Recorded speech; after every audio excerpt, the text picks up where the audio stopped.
Hello everyone, this is Shlok and this video is going to be a quick one about my interview experiences of last year of 2023 and the places I fumbled, the places I did well, and I'm hoping to get you acquainted with the interview process and help you uncover sort of the veil that is there on a lot of what happens inside the interview room.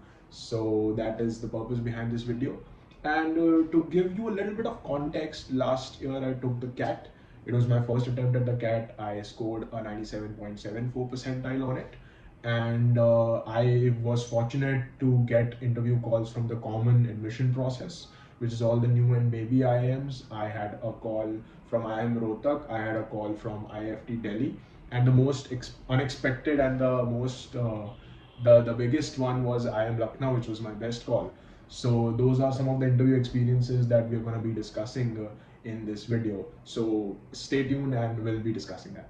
So the first interview I took last year was for the common admission process, which took place somewhere in the month of late February, and it takes place online. I think all CAP interviews are conducted online only, and there is no document verification process, which is a staple for almost every offline interview that you'll be taking. But coming back to this one, there was no document verification as such, and the time that I was allotted was 12:30, but I was logged into my Zoom since 12 p.m. only, because there could be instances where some of the candidates are absent and they prepone your interview, or there could be cases where some of the interviews are being delayed, and it might happen that you are half an hour late to your interview starts half an hour late. So that could also happen, but in any case, it does not hurt to be half an hour early, and that's what I did. So moving on to the actual interview experience, as I said, there were three panelists. We started off, they first asked me to introduce myself, and I had my introduction ready, but I made sure to not make it look very well rehearsed also. Somewhere in the middle, where they know I'm prepared, but also not too prepared, where I'm prepared with each and every word that I'm gonna say. So anyways, so moving on, after the introduction, they got to know that I had some corporate experience, but I also had joined my family business and I also have that kind of experience. So there was a blend of questions about not just my corporate experience, also my family business experience. There were questions about what I did as a part of my college journey. Also, they asked me what I did as the head of the finance society of my college, which was Symbiosis Center for Management Studies in Pune. So they asked me about that, and my job was also in financial services.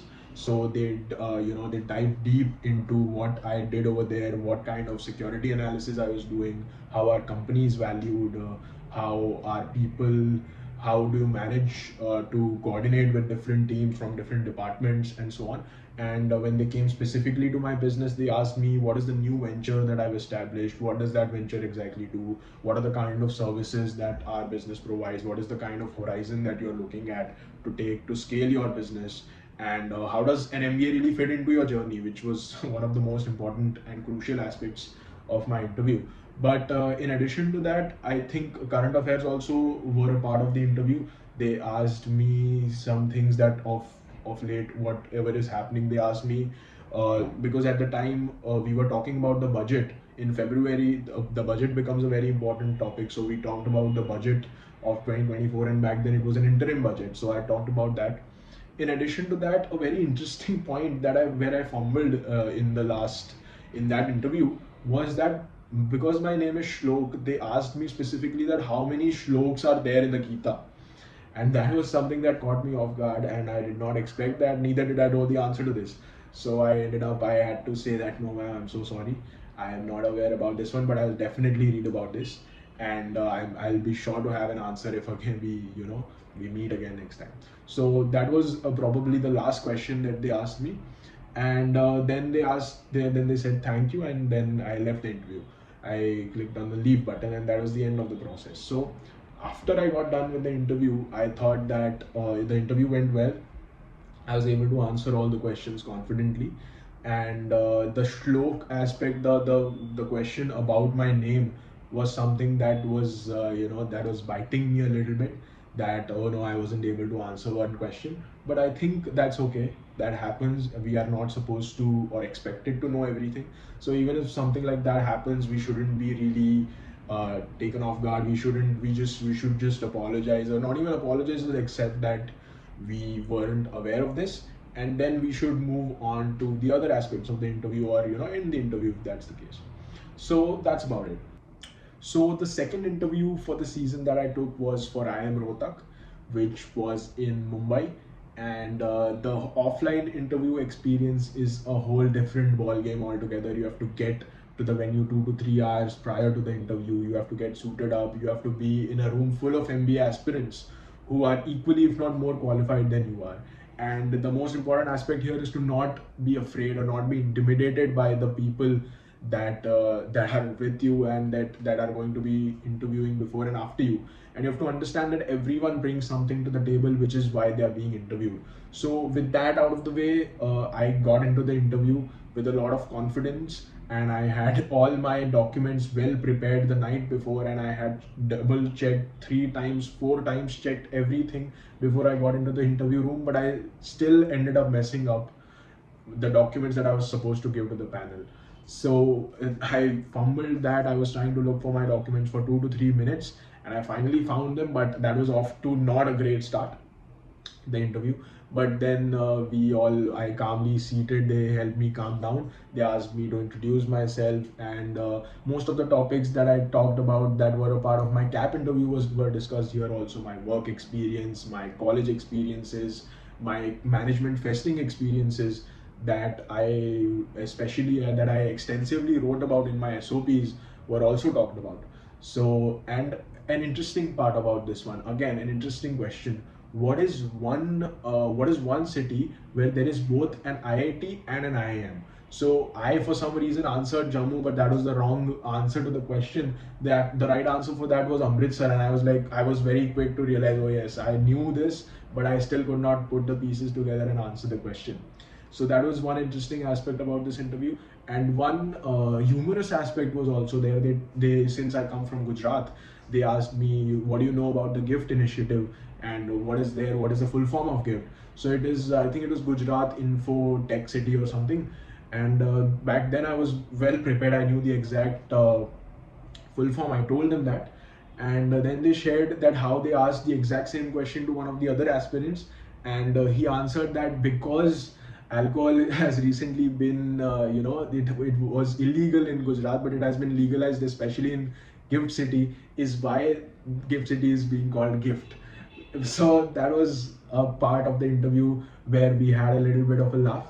And that was towards the end of the interview. Then I was expecting an extempore as well, because all my fellow candidates were being given topics on which they had to speak on 90 seconds or so. So the topic is going to be a surprise topic, on which you will be given a minute or so to prepare, and then you have to speak about that topic. But I ended up not having to give an extempore. I asked them, ki, sir, what about the extempore? All my fellow candidates have given an extempore, but they were like, it's fine. It is just to check your communication skills, and I hope they were satisfied with it, so they didn't decided to not take my extempore. So that is a little bit about my IIM Rohtak interview experience. So coming to the elephant in the room, my IIM Lucknow interview experience, which was on the 8th of April 2024. And I specifically remember the date because I had been preparing extensively for the 2 to 3 months leading up to the interview.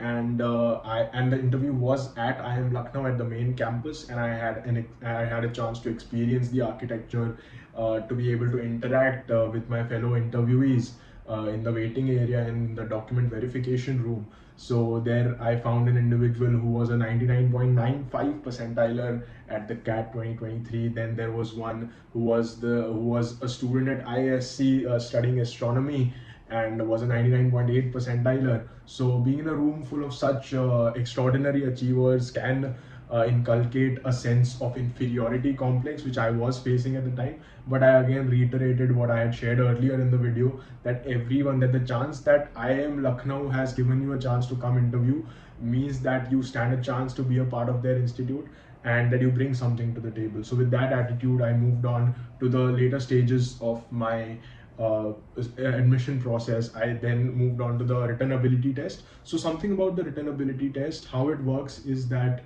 we are invited to a room. There are about 10 people who are in a batch of a particular VAT, and we are given a topic. And my topic specifically was, should startups be regulated?